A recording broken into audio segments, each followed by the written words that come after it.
ഈ കുടിവെള്ള പദ്ധതിയുമായി ബന്ധപ്പെട്ട് വെള്ളത്തിന് വേണ്ടിയിട്ട് പൈപ്പിടാൻ കീറുന്നതിന് തടസ്സം നിന്നവരാണ്.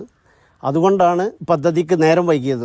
ആരെയാണ് ഇവർ വിഡ്ഢികളാക്കണതെന്ന് അറിയില്ല. സത്യം പറഞ്ഞാൽ ലീഗിൻ്റെ പിന്നിൽ നിന്നല്ല, മുന്നിൽ നിന്നാണ് ഞാൻ ഇതിനു വേണ്ടിയിട്ട് ശക്തിയുക്തം എതിർത്ത് നിന്നത്. ആ പദ്ധതി, ഈ ജലജീവൻ മിഷൻ്റെ ഈ പദ്ധതി വരുന്നത് ആ സമയത്ത് തന്നെ നമ്മൾ റോഡ് കീറുന്നതുമായി ബന്ധപ്പെട്ട് യാതൊരുവിധ ധാരണയോ എഗ്രിമെൻറ്റോ വാട്ടർ അതോറിറ്റിയുമായി വെക്കാതെ, കീറിയ റോഡുകൾ എങ്ങനെ പുനഃസ്ഥാപിക്കണമെന്നുള്ള ഒരു ധാരണയും വെക്കാതെ താനാളൂർ ഗ്രാമപഞ്ചായത്തിൽ ധൃതിയിൽ തട്ടിക്കൂട്ടി പ്രിയപ്പെട്ട MLA പേര് നൽകിക്കൊണ്ട് അപേക്ഷാ ഫോം അടിക്കുകയും അതിൻ്റെ ആ പേര് ഏറ്റെടുക്കാൻ വേണ്ടി മാത്രം ഈ ജനങ്ങളെ ബുദ്ധിമുട്ടിക്കാൻ വേണ്ടിയാണ് 4 വർഷം 3.5 വർഷങ്ങൾക്ക് മുമ്പ് ഈ ജലജീവൻ പദ്ധതി കൊണ്ടുവരുന്നത്. നമുക്കൊക്കെ അറിയാം, ഇപ്പോൾ 3-3.5 വർഷമായി നമ്മളെ ഈ റോഡ് കീറിയിട്ടുണ്ട്. ആർക്കൊക്കെ വെള്ളം ലഭിച്ചു എന്നുള്ളത് നമ്മളൊക്കെ പരിശോധിക്കേണ്ടതാണ്. എന്തിനു വേണ്ടിയാണ് ഇത് കീറിയിട്ടത് എന്നുള്ളതും നമ്മൾ പരിശോധിക്കണം. ജലം വൈകാൻ കാരണം ഏതായാലും 2-3 വർഷത്തോളമായി ഇത് കീറിയിട്ടിട്ട് അതിന് ഫണ്ട് തരുന്നത് ഈ കഴിഞ്ഞ ഫെബ്രുവരി മാസത്തിലാണ് ഫണ്ട് പാസ്സാക്കുന്നത്. അത് കഴിഞ്ഞിട്ട് ടെൻഡറും മറ്റു കാര്യങ്ങളും കഴിയുന്നത് ഈ ഏപ്രിൽ മേയോട് കൂടിയാണ്. നമുക്കൊക്കെ അറിയാം, നമ്മുടെ നാട്ടിൽ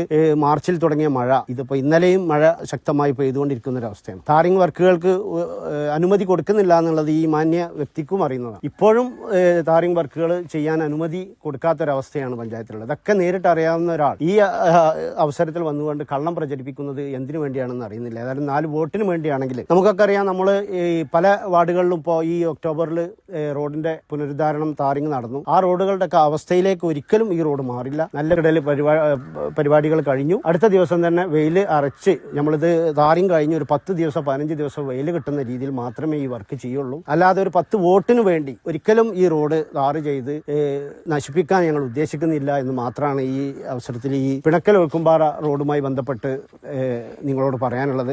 ഏതായാലും നമ്മുടെ വോട്ടർമാരായ, നമ്മുടെ ഈ കാര്യങ്ങളൊക്കെ അറിയുന്ന, ഈ വോട്ടിന് വേണ്ടി മാത്രം വന്ന് നിങ്ങളോട് സഹതപിക്കുന്ന ഈ ആളുകളോട് നിങ്ങൾ ബാലറ്റിലൂടെ തക്കതായ മറുപടി കൊടുക്കണം.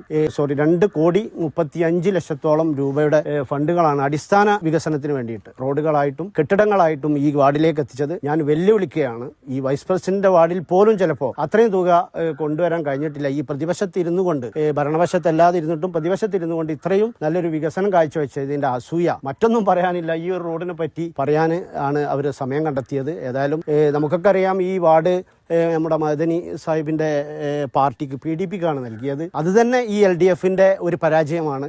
അവർക്കറിയാം ഒരിക്കലും ഈ വാർഡ് അവരുടെ കയ്യിൽ എത്തില്ല എന്ന്. അത് കണ്ടുകൊണ്ട് തന്നെയാണ് എവിടെങ്കിലുമുള്ള മറ്റു വാർഡുകളിലുള്ള 15-20 വോട്ടുകൾ സമാഹരിക്കുന്നതിന് വേണ്ടിയിട്ട് PDPക്ക് നൽകി ഈ വാർഡ് തടിയൊഴിഞ്ഞത്. ആ പരാജയം ഉൾക്കൊണ്ടുകൊണ്ട് ഉള്ള വിഭ്രാന്തിയിലാണ് അവരിപ്പോൾ ഉള്ളത്. ഏതായാലും വോട്ടർമാർ അത് മനസ്സിലാക്കുമെന്ന് കരുതുന്നു.